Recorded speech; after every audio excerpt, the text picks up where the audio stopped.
Hello everyone, आप सभी का हॉटस्पॉट लर्निंग जोन में स्वागत है। सभी लोग ठीक है ना? तो आज का जो हमारा वीडियो है वो हम क्लास 10th एनसीईआरटी जो गणित का चल रहा है हिंदी मीडियम, उसके आगे का करेंगे। पिछले वीडियो जो हम लोग ने किया था उसमें हम लोगों ने 1.1 यानी प्रश्नावली 1.1 को पूरी तरह से ख़त्म कर दिया था, उसके उदाहरण, उसके प्रश्नों को कर दिया था।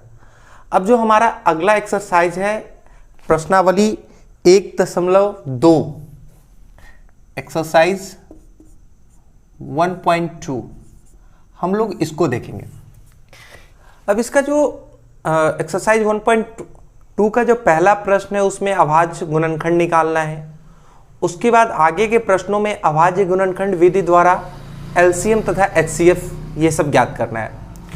तो ये जब मैंने पहले सोचा कि ये वीडियो ज़्यादा लंबा ना हो, इसलिए जिन लोगों को अभाज्य गुणनखंड के बारे में नहीं पता है, अभाज्य गुणनखंड के द्वारा एचसीएफ एलसीएम नहीं निकालना आता है, उनके लिए मैंने पहले ही एक अलग से वीडियो बना दिया है जिसका लिंक मैं डिस्क्रिप्शन बॉक्स में डाल दूंगा। तो पहले आप लोग उस वीडियो को जरूर देख लेंगे, उसके बाद इस एक्सरसाइज को शुरू करेंगे, उसके बाद इस वीडियो को देखेंगे। तो हमारा जो पहला प्रश्न है 1.2 का, उसको हमको देखते हैं। पहला प्रश्न बोल रहा है निम्नलिखित संख्याओं को अभाज्य गुणनखंडों के गुणनफल के रूप में व्यक्त कीजिए। यानी कि इसका अभाज्य गुणनखंड करना है, प्राइम फैक्टराइजेशन करना है। तो पहला जो क्वेश्चन है हमारा 1, इसका पहला जो है वो है 140। 140 का हमें अभाज्य गुणनखंड करना है। तो आइए देखते हैं इसका अभाज्य गुणनखंड करते हैं। इसको इस तरह से लिख देते हैं। अब सबसे पहले हमारा सबसे छोटी अभाज्य संख्या 2 है, हम उससे चेक करेंगे कि भाग लगेगा नहीं। तो 2 से तो लग जाएगा क्योंकि इसके अंतिम में 2 है। तो 2 से 70, फिर 2 से 35। अब 2 से नहीं लगेगा, इसमें 3 से नहीं लगेगा, अब हम 5 से लगाएंगे, 5 से 7 बार में। तो ये हमारा हो गया।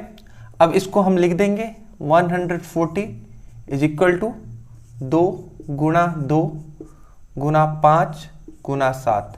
यही हमारा अभाज्य गुणनखंड है। अब जो इसको हम लिख सकते हैं 2 का पावर 2 गुणा 5 गुणा 7। ये 2 है तो इसको लिख सकते हैं 2 का पावर 2 गुणा 5 गुणा 7। तो ये हमारा हो गया 140 का अभाज्य गुणनखंड। हम दूसरा देखते हैं। दूसरा जो हमारा संख्या है वो दिया हुआ है प्रश्न में 156।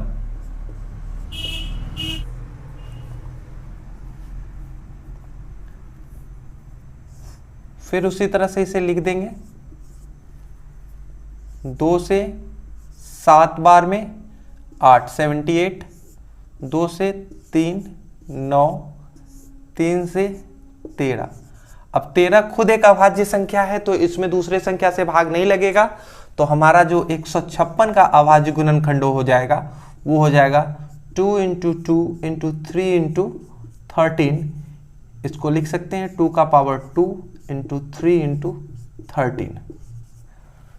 जो संख्या जितनी बार रिपीट होती है उतना वो पावर चढ़ जाता है। जैसे अगर 2 गुणा 2 गुणा 2 गुणा 2 गुणा 3 गुणा 3 लिखा हो तो इसे हम लिखेंगे 2 का पावर 1 2 3 गुणा 3 का पावर 2। जितनी बार रिपीट कर रहा है उतना वो पावर हो जाएगा। इसको बेस बोलते हैं, इसको पावर बोलते हैं। ठीक है, ये हमारा 156 का था। अब तीसरा क्वेश्चन जो है उसको देखते हैं। एक का जो तीसरा क्वेश्चन है वो है 3825। हमें 3825 का अभाज्य गुणनखंड करना है। तो देखते हैं। तो 3825 2 का भाग इसमें लगेगा। 2 का भाग लगने के लिए क्या सिखाया था हमने कि जो किस संख्या का अंत में 0 2 4 6 तथा 8 होगा उसी में 2 का भाग लगेगा। तो यहां तो 5 है, नहीं लगेगा। तो 3 से भाग लगने के लिए हम संख्या के अंकों को योग करके देखते हैं। अगर उसमें 3 का भाग लग रहा है तो पूरी संख्या में 3 से भाग लग जाएगी। 8 2 10 5 15 और 3 18। तो 18 आया और 18 में 3 का भाग लग रहा है तो पूरी संख्या में 3 का भाग लग जाएगा। देते हैं। तो इसमें 3 का भाग देते हैं। 3 से देंगे 3 एकम 3, 3 दूनी 6 और यहाँ पे आपको 2 बचेगा, 3 सत्ते 21 और 3 पचे 15। अब 3 से लगेगा, 3 10 लग जाएगा, 3 चौका 12, 3 दूना 6, 3 पचे 15, 4 2 6 5 11, 3 से, अब 3 से नहीं 5 से लगेगा, 5 8 40, यहाँ पे 2 50 25, 5 से लग जाएगा, 5 एकम 5, 5 सते 35, 17, 17 एक अभाज्य संख्या है, तो अब इसके आगे नहीं लगेगा। तो ये आपको इसको लिख देंगे 38725 is equal to 3 into 3 into 5 into 5 into 17। तो क्या हो गया, 3 का पावर 2 गुणा 5 का पावर 2 गुणा 17। ये हो गया 3825 का अभाज्य गुणनखंड। अब 2 क्वेश्चन और इसमें बच जाते हैं, एक है 5005 और दूसरा है 7429। तो उन दोनों प्रश्नों को देखते हैं। क्वेश्चन है हमारा 5005, इसका अभाज्य गुणनखंड निकालना है। तो सबसे पहले इसमें 5005 को लिख देंगे। देखिए चूंकि इसके लास्ट में 5 है तो इसमें 2 का भाग लगेगा नहीं, और संख्याओं का योग 10 आ रहा है तो 3 का भी भाग नहीं लगेगा, तो इसमें सिर्फ 5 का पहले लगेगा। तो 5 एकम 5 0 0 1। अब किसका भाग लगेगा इसमें, 5 का तो लग गया, अब किसका भाग देंगे, 5 का लग गया, 2 का नहीं, तो पहले ही नहीं लगा था, 3 का पहले ही नहीं लगा, 5 का नहीं लगेगा। तो 5 के बाद हमारी अभाज्य संख्या 7 होती है, 7 का भाग लगेगा। 7 से भाग लगने के लिए मैंने सिखाया था कि संख्या के अंतिम अंक को 5 से गुना करते हैं और बाकी संख्या में जोड़ देते हैं। तो अंतिम अंक 1 है, 5 से गुना करेंगे तो 5 आएगा, जोड़ देंगे तो 105 होगा। 105 में 7 का लगता है, 7 एकम 7 3 7 पचे 35 लगता है, तो इसमें 7 का भाग लग जाएगा। 7 एकम 7, यहां से 3 बचेगा, 0 30, 7 चौक 28, 2 बचा, 7 3 21। अब 7 का लगेगा, नहीं लगेगा। अब 7 का नहीं लगेगा तो 8 हमारा, 8 9 10 11 से देखते हैं, 11 एकम 11 11 33, 11 तिया 33 लग गया। तो हमारा 5005 का जो अभाज्य गुणनखंड हो गया वो हो गया 5 गुणा 7 गुणा 11 गुणा 13। सभी अभाज्य गुणनखंड है तो सभी संख्याएं अभाज्य संख्या होनी चाहिए, और जो भी हम भाग देंगे वो हमारी कौन सी संख्या होनी चाहिए, अभाज्य संख्या होनी चाहिए। इस पे पूरा एक डिटेल वीडियो बनाया गया है कि कैसे अभाज्य गुणनखंड निकालते हैं, अभाज्य गुणनखंड द्वारा HCF LCM कैसे निकालते हैं। आगे के प्रश्न में हमें वो काम आएगा, इसलिए वो वीडियो को जरूर देख लेंगे पूरा। आइए अब इसका अगला जो लास्ट, इस 1 नंबर क्वेश्चन में जो 5वां क्वेश्चन जो लास्ट है उसको देखते हैं। 7429, अब इसका अभाज्य गुणनखंड निकालना है। तो पहले इसे लिख दीजिए 7,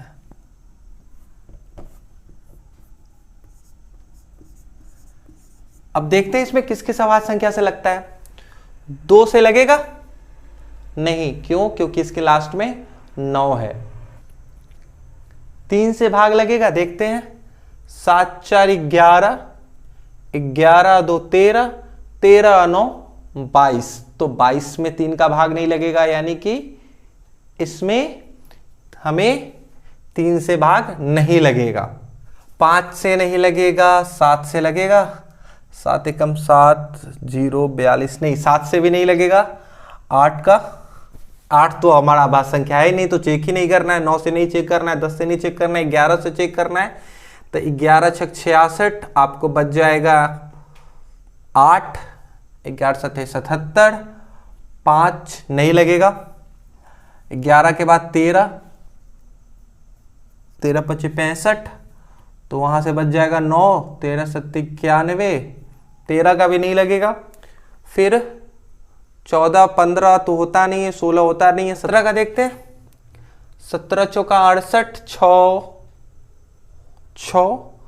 62, 17 तिया 51, 11 बच जाएगा। 17 नमा 17 सते 119, 17 का लग रहा है यहाँ पे, तो 17 से भाग देते हैं।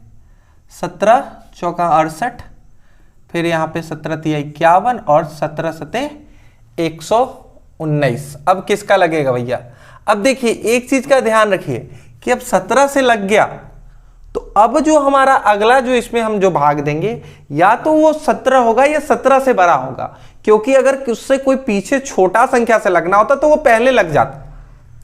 अगर कोई पहले अभाज्य गुणनखंड, कोई अभाज्य संख्या उसका गुणनखंड होता तो वो पहले लग जाता। अगर पहले नहीं लगा है तो आगे भी नहीं लगेगा। तो इसलिए अब कोई भी जो अगला हमारा अभाज्य गुणनखंड का गुणनफल होगा, जो नंबर होगा, वो या तो 17 ही होगा या फिर 17 से ऊपर की अभाज्य संख्या होगी। तो 17 से एक बार चेक कर लेते हैं। 17 दूना 34, 9 बच रहा है, 7 97, 17 पचे 85, नहीं लगेगा। तो फिर अब इसमें 17 से नहीं, उसके बाद 18 तो हमारा अभाज्य संख्या है नहीं। 19 से देखते हैं। 19 दूना 38, 3 5, 19 तिया 57, 19 से लग रहा है तो 19 से देंगे। 19 दूनी 38 और 19 तिया 57, 23 आया। 23 खुद एक अभाज्य संख्या है, तो हमारा जो अभाज्य गुणनखंड हो जाएगा 7429 का, वो होगा 17 गुणा 19 गुणा 23। ये हो गया अभाज्य गुणनखंड। तो पहला जो हमारा क्वेश्चन था, निम्नलिखित संख्याओं को अभाज्य गुणनखंडों के गुणनफल के रूप में व्यक्त कीजिए, वो कंप्लीट हो गया। अब दूसरा नंबर क्वेश्चन हमें कहता है कि पूर्णांकों के निम्नलिखित युग्मों के HCF और LCM ज्ञात कीजिए तथा इसकी जांच कीजिए कि दो संख्याओं का गुणनफल HCF गुना LCM होता है। देखिए ये नियम होता है, इस नियम को जो आप, ये नियम है कि किसी दो संख्या का, मान लीजिए कि A और B दो संख्या है, इसका आप LCM निकालते हैं और HCF निकालते हैं। तो जो भी इसका LCM HCF आएगा, मान लीजिए LCM आया X और HCF आया Y, आप A और B का दो संख्या है जिसका LCM निकाले और HCF निकाले, LCM X आया और HCF Y आया, तो ये जो होगा A इंटू B यानी संख्याओं का गुणनफल HCF और LCM के गुणनफल के बराबर होगा। आप LCM में HCF से गुना कीजिए और जो गुणनफल प्राप्त होगा वह संख्याओं के गुणनफल से प्राप्त के बराबर होगा।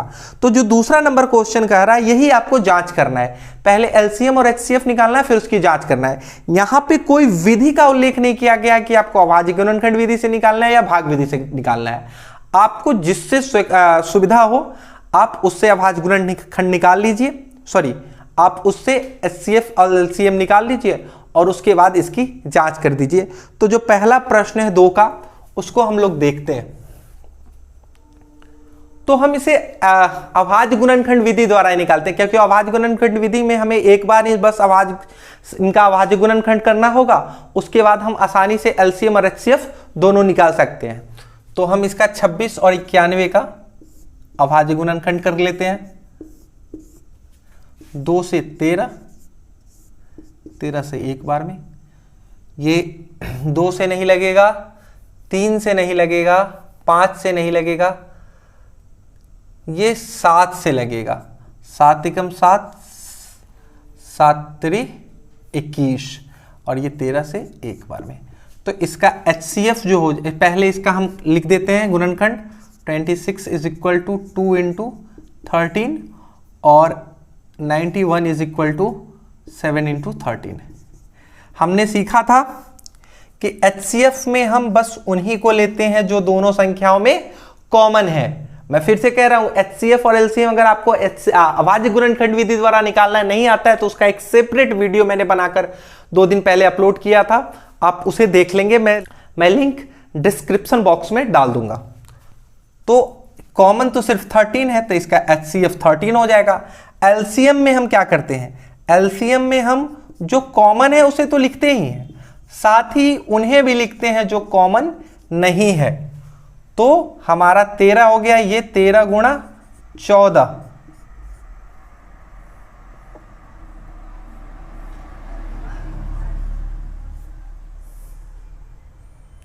तो 13 में 14 से गुना करेंगे तो आएगा 13 गुना 13 169 और उसमें फिर 13 तो 169 182, ये आ गया। अब आपको जांच करना है तो आप लिखेंगे जांच। संख्या क्या है, संख्या का गुणनफल बराबर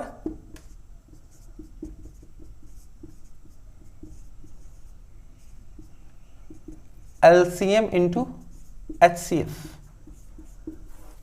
संख्या आपका है 26 गुणा 91 बराबर 182 गुणा 13।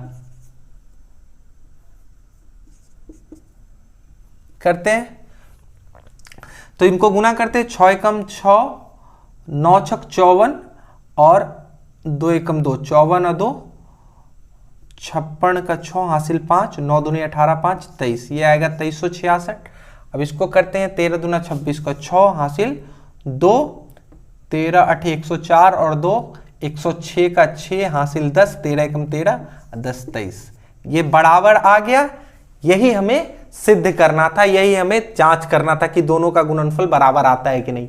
एकदम अगर आपने एलसीएम और एचसीएफ सही निकाला है तो दो संख्याओं का गुणनफल उसके एचसीएफ और एलसीएम के गुणनफल के बराबर होगा। यह था हमारा दूसरा का पहला क्वेश्चन। अब हम इसके दूसरे क्वेश्चन को देखते हैं। 2 का 510 और 92, फिर इसका अभाज्य गुणनखंड निकाल लेते हैं।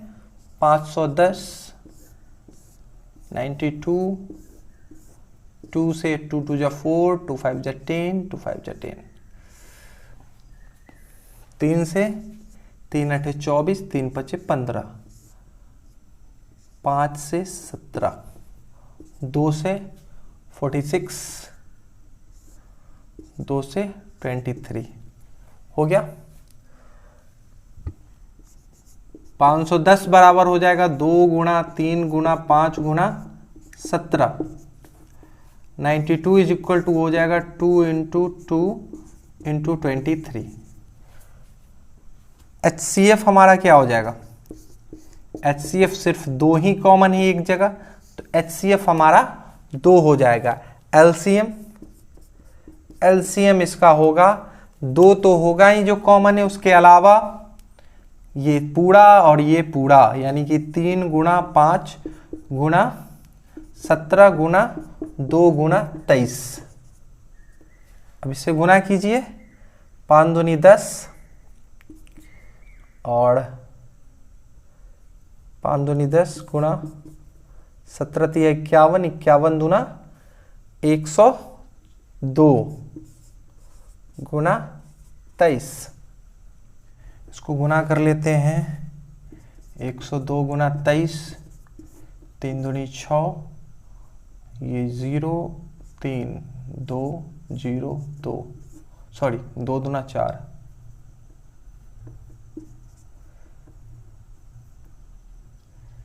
6 4 3 2 और 1 10, ये आ जाएगा आपको 23460, यानी 23,460 इसका एलसीएम आएगा। अब हमें चेक करना है कि एलसीएम बराबर एचसीएफ, एलसीएम और एचसीएफ का गुणनफल संख्या के गुणनफल के बराबर है कि नहीं। तो इसको कर देते हैं, लिखेंगे संख्याओं का गुणनफल बराबर एचसीएफ इंटू एलसीएम। संख्या क्या क्या है, 510 गुणा 92 इज इक्वल टू 2 गुणा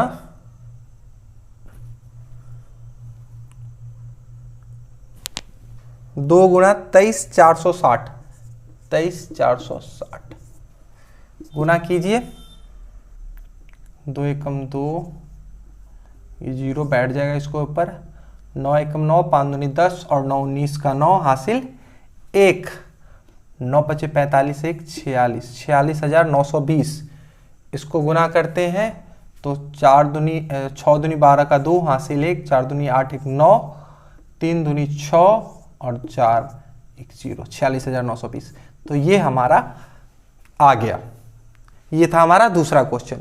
इसका तीसरा और इसमें का लास्ट क्वेश्चन है, वो है 336 और 54, 336 और 54। इसलिए तो सबसे पहले क्या करना है, दोनों का अभाज्य गुणनखंड निकाल दीजिए।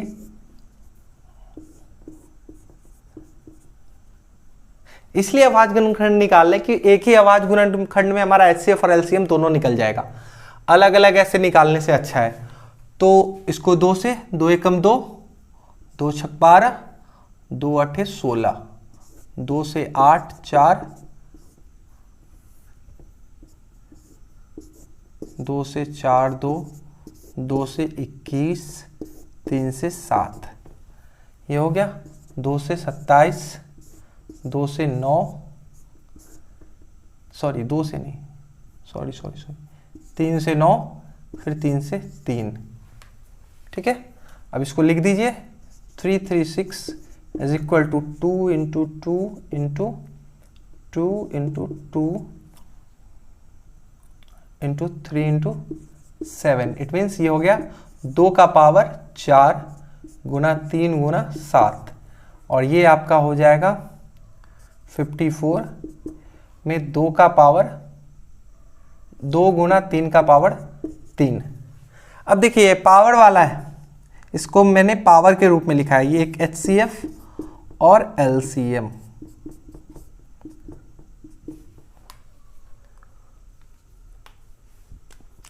पावर के केस में हम जब HCF निकालेंगे तो जो किसी भी अंक का जो न्यूनतम पावर होगा, जो सबसे कम घात होगा, उसको लेंगे। जैसे यहां 2 का पावर 4 है और यहां 2 का पावर 1 है, तो HCF के केस में हम लोएस्ट पावर लेंगे, 2 का पावर 1 लेंगे, क्योंकि 2 का पावर 1 इसमें भी है। हम HCF में क्या करते हैं, हम कॉमन को लेते हैं जो दोनों में है, तो 2 का पावर इसमें भी है, लेकिन 2 का पावर 4 इसमें नहीं है, तो हम 2 का पावर 1 लेंगे गुना, यहां 3 का पावर 3 है और 3 का पावर 1 है, तो हम 3 के पावर 1 वाले को लेंगे। क्यों? क्योंकि ये जो है इसमें 3 का पावर 1 है तो इसमें भी है, लेकिन 3 का पावर 3 इसमें नहीं है, तो वो कॉमन नहीं होगा। तो ये आपका हो जाएगा 6। एलसीएम में हाईएस्ट पावर को लेते हैं, तो हाईएस्ट पावर 2 का पावर 4 गुना 3 का पावर 3 गुना जो बच गया 7। अब इसको गुना करेंगे तो ये 2 का पावर 4 यानी 2 दूना 4 दूनी 8 दूना 16 गुना 3 का पावर 3, 3 का क्यू 27 गुना 7, 7 छक 42 का 2 हासिल 4, 6 दूनी 12 7 एकम 7 12 7 19 19 और 4 23 का 3 हासिल 2 2 एकम 2 और 4 गुना 7। तो ये आपका हो जाएगा 7 दूनी 14 का 4 हासिल 1, 7 3 21 1 22 का 2 हासिल 2, 7 चौक 28 2 30 324 आपका एलसीएम आ गया। अब हमें क्या करना है, एलसीएम और एचसीएफ का गुणनफल संख्या के गुणनफल के बराबर करना है, यानी कि जांच करना है। तो हम ये करेंगे अब जांच। जांच में क्या करना है, संख्या का गुणनफल